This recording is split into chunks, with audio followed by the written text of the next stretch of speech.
ওষুধ কিছু ছাড়তেছে না, মানে বসে ওষুধ খাইতে হচ্ছে, ওষুধ কিছু ছাড়াছাড়ি নাই, মানে টাইমলি ওষুধ খাইতে হয়। এখানে তো ওয়ান টাইম কাপ চাই নিলাম,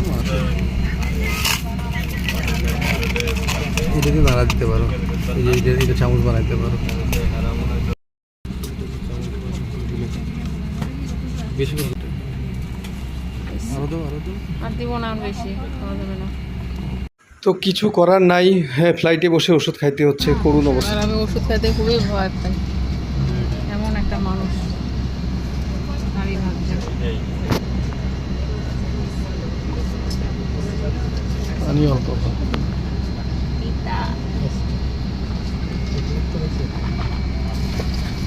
এই ওষুধটা খাইলে আমার বলে করে যায় একেবারে, জানো এত তিতা করলা কি এত ভিতরে আমি ঢুকাই দিচ্ছি তবুও হ্যাঁ ভিতরে তো গলায় আগে লাগবে বেশি, বেশি হবে।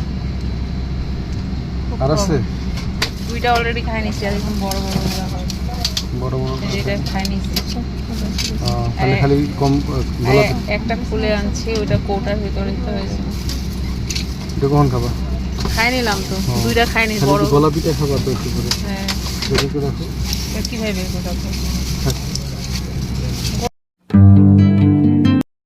আসসালামু আলাইকুম, আশা করি আমরা এখন রওনা হলাম তো এখন বাজতেছে এয়ারপোর্টের সকাল উদ্দেশ্যে। এখন 8:30 বাজে 8টা, 8:15 প্রায় বাজে 8:18।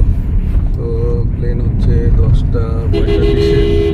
তো আসলে বেরোতে হতে দেরি হয়ে গেল, আর একটু আগে যাওয়া উচিত, 8:30টার ভিতরে পৌঁছানো উচিত ছিল। তো এখন বের হয়ে গেলাম, যে বাকি আল্লাহর ইচ্ছা। এখন দোয়া রাখবেন সবাই, সবাই দোয়া রাখবেন। আমরা এখন বেরিয়ে যাচ্ছি। শুরু করলাম আজকে ভিডিওটা। তো বন্ধুরা, অবশেষে চেন্নাইয়ের উদ্দেশ্যে এয়ারপোর্টে রওনা আমরা হয়ে গেলাম। তো আপনারা আমাদের জন্য অনেক অনেক দোয়া করবেন। আর যেতে যেতে আমরা যতটুকু সৌন্দর্য ঢাকা শহরে সব কিছু আপনাদেরকে দেখানোর চেষ্টা করছি। আমাদের ঢাকা শহর এখন এত সুন্দরভাবে সাজানো হয়েছে, মনে হয় কোনো ফরেন কান্ট্রিতে আমরা যাচ্ছি। আর সব কিছু আপনাদেরকে দেখতে শেষ পর্যন্ত দেখবেন, ভিডিওটা অনেক অনেক ইন্টারেস্টিং হবে। আর চেন্নাই পথে আমরা এখন বিজয় সরণি পার হয়ে এখন ঢুকে পড়েছি মহাখালী ফ্লাইওভারে। ফ্লাইওভার থেকে রাস্তা মোটামুটি আল্লাহর মধ্যে ফাঁকা, যদিও দেরিতে বাইরেছি, মনে হয় ঠিক টাইমে পৌঁছাবো। মানে আজকে তো ঈদের আজকে তো ঈদের তৃতীয় দিন, একেবারে কালকে থেকে আজকে কি বার, বুধবার, মানে এই সপ্তাহটা একটু যাবে ফাঁকা ফাঁকা, তারপরে রবিবার থেকে শুরু হয়ে যাবে একেবারে।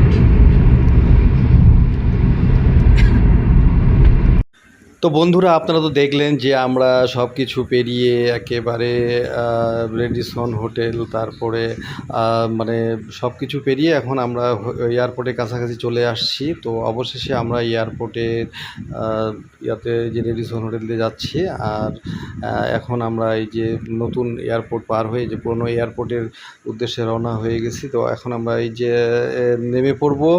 তো হযরত শাহজালাল ইন্টারন্যাশনাল এয়ারপোর্টে চলে আসলাম। তো আমি নেমে পড়লাম এবং এই যে লাগেজ এখন গাড়ি থেকে নামাচ্ছি, সেই লোকটাও ড্রাইভার আমাকে হেল্প করতেছে। তো এখন এই যে লাগেজ উঠালাম ক্যারিয়ারে। তো এইখান ক্যারিয়ারে করে এখন নিয়ে যাব, আমরা এখন ভিতরে ঢুকবো আর সব কিছু দেখাবো। আপনারা অবশ্যই অবশ্যই আমাদের জন্য দোয়া করবেন। আর ভিডিওটা শেষ পর্যন্ত অনেক অনেক ইন্টারেস্টিং হবে। আর যারা সাবস্ক্রাইব করে পাশে থাকেন, আর যারা নতুন পূর্ণ, তারা অবশ্যই অবশ্যই কমেন্টস করবেন, লাইক করবেন, শেয়ার করবেন।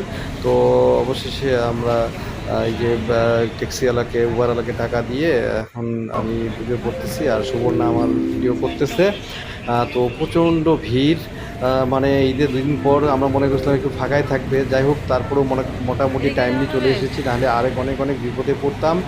আর এয়ারপোর্টে মানে বাংলাদেশ এয়ারপোর্ট মানে হাজার হাজার লোক সবসময় যাতায়াত করে, কি যে বুঝি না, সবসময় এত লোক, তো চিন্তাই করা যায় না। তো এখানে আমরা এয়ারপোর্টের মধ্যে ঢুকে পড়ছি। প্রথম এখানে চেকিং করে নিলাম সব কিছু, ব্যাগ ট্যাগ দিয়ে। এখন বোর্ডিং পাস করার জন্য যাব আর কি। তো প্রথমেই আমরা এখন বোর্ডিং পাস দিব, তারপরে এখানে কাস্টম হবে, তারপরে ইমিগ্রেশন হবে। তো ইমিগ্রেশন এখানে বোর্ডিং পাসে এত ভিড় চিন্তাই করা যায় না, অনেক অনেক বড় লাইন দেখতেছি। এখন আমাদের লাইনটা কেমন হয় দেখা যাক। আর চেন্নাই আসলে অনেকটা বড় ফ্লাইট যায়, এই জন্য আসলে অনেক অনেক লোকজন হয়। তো এর পরে কী হবে এখন বুঝতে পারছি না। দেশে অনেক ভিড়, চেন্নাই বিশাল লাইন, দেখুন কত বড় লাইন দাঁড়ায়, অনেক অনেক বড় লাইন।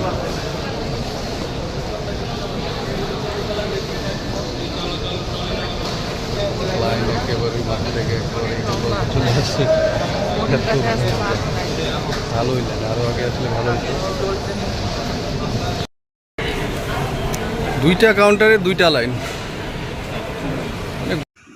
তো এখানে দাঁড়িয়ে মনে হচ্ছে লাইন শেষই হচ্ছে না, মানে আসলে বুঝলাম না যে লাইন কোনটা। তো একখানে দাঁড়িয়েছি, তো দেখা যাক শেষ পর্যন্ত কী হচ্ছে।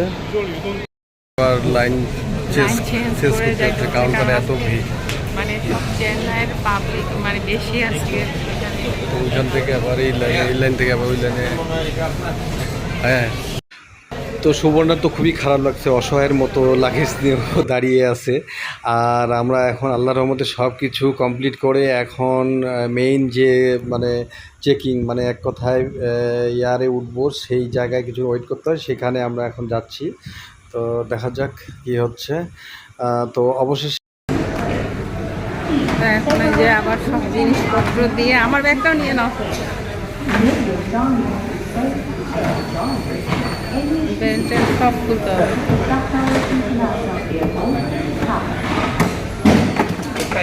বেল্ট খুলতেছো না? কি করলা? বেল্ট খুলে দিতে দিল।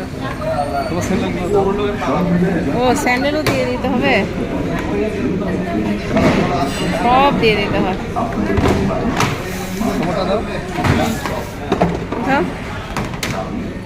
মোবাইল তো দিয়ে দিতে হবে, মোবাইলও দিয়ে দিতে হবে, আমার পার্টস দিতে হবে। আল্লাহর রহমতে সব কিছু কমপ্লিট করে এখন আমরা এয়ারে উঠবো। তো অলরেডি আমরা এয়ারে উঠে পড়েছি, কারণ আমাদের সিটটা একেবারে পিছনের দিকে, তাই আমাদেরকে আগেই সিরিয়াল অনুযায়ী উঠালো। কারণ যদি প্রথমের লোক যারা উঠছে তারা যদি উঠতো তাহলে কিন্তু আমাদের ভিতরে ঢোকা শো টাফ হয়ে যেত। তো এইভাবে সিরিয়ালটা তারা মেনটেন করেছে। তো আমরা এখন এয়ারে উঠে পড়েছি, দেখুন এয়ারটা কত বড়। তো আমাদেরই সিরিয়াল হচ্ছে 30 সিটের, কারণ 3টা করে সিট, 30 EF। তো এইভাবে 50 পর্যন্ত আছে, তাহলে মনে করেন যে দুই সাইডে তিনটা করে 6টা মানে চেয়ার। তো বিশাল বড় ফ্লাইট, আর এত লোক, তো চিন্তাই করা যায় না। আসলে এখন তো উঠলাম, নামার সময় মনে হয় যে আমাদের অবস্থা আরও খারাপ হয়ে যাবে, ঠিক বুঝতে পারতেছি না। তো যাই হোক, যেটা হোক দেখা যাবে। অবশ্যই সব কিছু ইমিগ্রেশন কাস্টম শেষ করে এখন আমরা বসে পড়েছি। আর হিসাবে চেন্নাইতে এখন 10টা 45-এ ট্রেন ছাড়বে, আর পৌঁছানোর কথা হচ্ছে 12টা 55, মানে ইন্ডিয়ান টাইম, আধা ঘন্টা হয়েছে। এখন জানি না, একটু আগে যেতে পারলে ভালো, তা ডাক্তার দেখাইতে পারবো। এখন আমরা বসে পড়েছি, বারবার করতে যে আল্লাহ যেন সব কিছু সহজ করে দেয়, আমাদের ফিভার জার্নিটা ভালো হয়, সব কিছু দিতে হয়।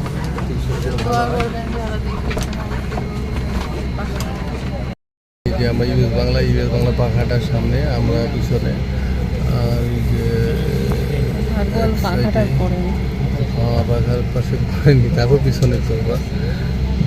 এইটা হলো রানওয়ে ডিজাইনে এখন সেন্টার অনেক বড়, অনেক ওষুধ কিছু ছাড়তেছে না এখন বিমানে। এখন বিমানে বসে ওষুধ খাইতে হচ্ছে, ওষুধ কিছু ছাড়াছাড়ি নাই, মানে টাইমলি ওষুধ খাইতে হয়। এখানে তো 1 টাইম কাপ চায় নিলাম, আর পানি দিয়ে ওষুধটা খেতে হবে। এটা হলো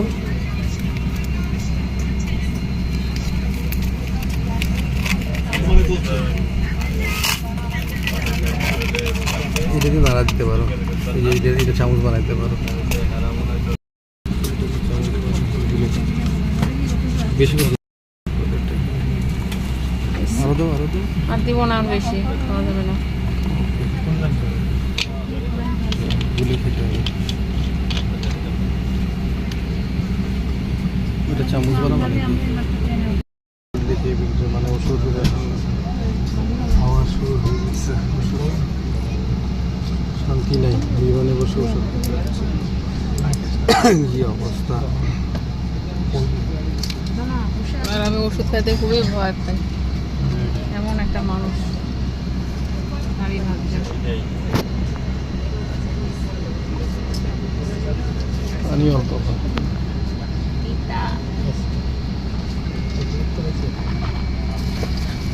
এই ওষুধটা খাইলে আমার গলে করে যায় একেবারে, জানো এত তিতা, করলা কি এত ভিতরে আমি ঢুকাই দিচ্ছি তবুও ইয়ে করছে। হ্যাঁ, ভিতর ঢুকে তো গলায় আগে লাগে বেশি, বেশি হবে।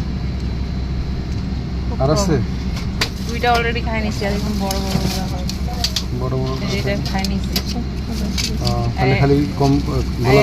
একটা খুলে আনছি, ওইটা কৌটার ভিতরে তো হয়ে যাবে। এটা কখন খাবা? খাই নিলাম তো, দুইটা খাই নি বড়। গলা পিঠা খাবা তো একটু করে। হ্যাঁ, বের করে রাখো। কিভাবে বের করে রাখবো? হয়ে গেল আমার তো পিছনে সবার আগে গেছি।